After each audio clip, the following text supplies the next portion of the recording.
तो हर चीज दुनिया में जो नजर आ रही है तुम्हें, it has expiry date. Whatever you see it has expiry date. जो कुछ मेरे पास है उसकी कोई एक्सपायरी डेट नहीं है. This is what Allah saying. अस्सलाम वालेकुम व्यूवर्स, मैं हूं ताहिर और मेरे साथ मौजूद है आज मोहम्मद इकबाल भाई.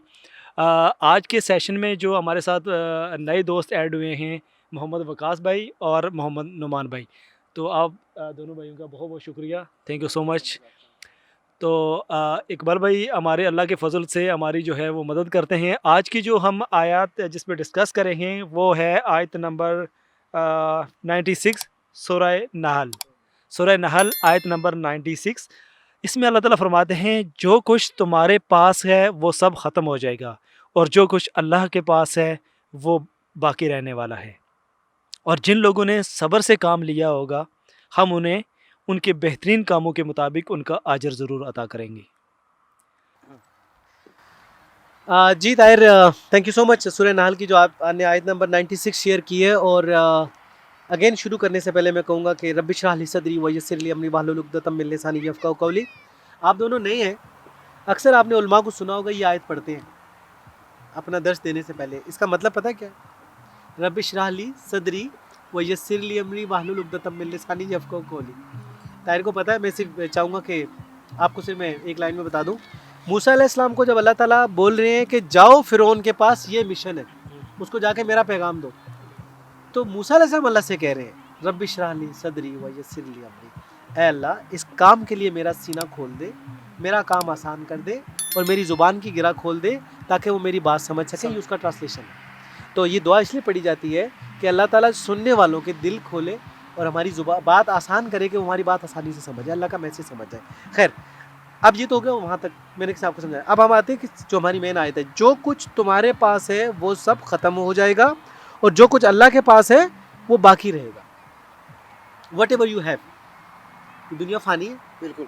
हमारी गाड़ी, हमारा बंगला, हमारा फ़ोन, हमारा स्टेटस, हमारी लाइफ, हमारे बच्चे, हमारी बीवी, whatever we have, bank balance, even each and everything, सब कुछ. मेरी वालदा का भी इंतकाल हुआ, उनके नाम पे जो प्रॉपर्टी थी कुछ भी नहीं गया, उनके साथ कुछ भी नहीं गया, खाली हाथ थी वो जब हमने दफनाया. अल्लाह इज सेइंग जो कुछ तुम्हारे पास है वो सब ख़त्म होने वाला है, एंड अप हो जाएगा. मैं सब चीज़ों को ख़त्म, यानी तुम जब मरोगे वो यहाँ रहेगा तो तुम्हारे हाथ से तो ख़त्म ही हो गया ना, तुम जीरो गए.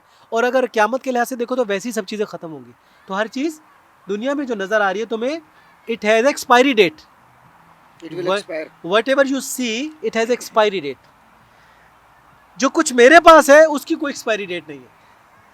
This is what Allah saying. जो मेरे पास है उसकी कोई एक्सपायरी डेट नहीं है. वो क्या है? हमेशा रहने की जन्नत, परमानेंट लाइफ. यार तुम सोचो, इस ज़िंदगी में अल्लाह ताला हमें 70 हूरें दे दे, जन्नत भी दे दे, सारी वो आसाइशें दे जो जन्नत की, still we have expiry date. हमने मरना है ना, इस दुनिया की सब बात कर रहा हूँ. अगर यही चीज़ें अल्लाह वहाँ दे रहा तो कहने लगा है वो हमेशा बाकी रहने वाला है. मेरी जो चीज़ें हैं, जो मेरा इनाम है, जो मैंने तुम्हारे लिए रखा है, that is for ever, permanent.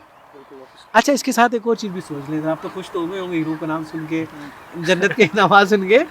दोज़ख भी परमानेंट है, सज़ा भी परमानेंट है, आग भी परमानेंट है, फॉर एवर.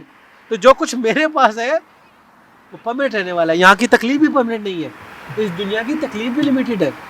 तो जो तुम्हारे पास है सब ख़त्म होने वाला है, भले पेन हो, भले खुशी हो, भले माल हो. मेरे पास जो है वो पेन हो, रिजल्ट्स अच्छे हो, जन्नत हो, हूर हो, सब अनलिमिटेड है.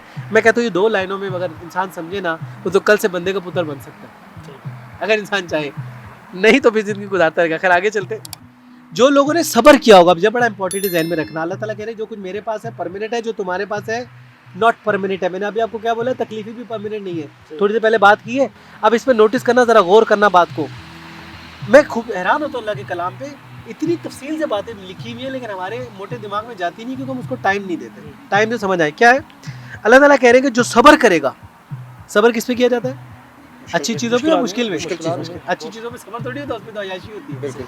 मुश्किल में जो सब्र करेगा उनके अच्छे कामों का हम उनको सिला देगा. तो मेरी तुम्हारे मतलब अल्लाह ताला इसमें 2 मैसेज दे रहे हैं. जो कुछ तुम्हारे पास है अगर अच्छा है तो भी ख़त्म हो जाएगा, बुरा है तो भी ख़त्म होगा. सब्र करो, I will give you results. तुम बेहतरीन उम्मत हो जिसे लोगों की हिदायत के लिए चुना गया है. Al Imran 110 Quran. Thank you so much Iqbal भाई, वकास भाई थैंक यू सो मच, और नुमान भाई अल्लाह ताला आपको जज़ाए खैर दे। इस बेहतरीन जो है वो हमारे सेशन में आप लोग शरीक हुए, और इंशाल्लाह फिर हम मिलेंगे अपने नेक्स्ट सेशन में। अपना बहुत ख्याल रखिएगा। अल्लाह हाफिज़।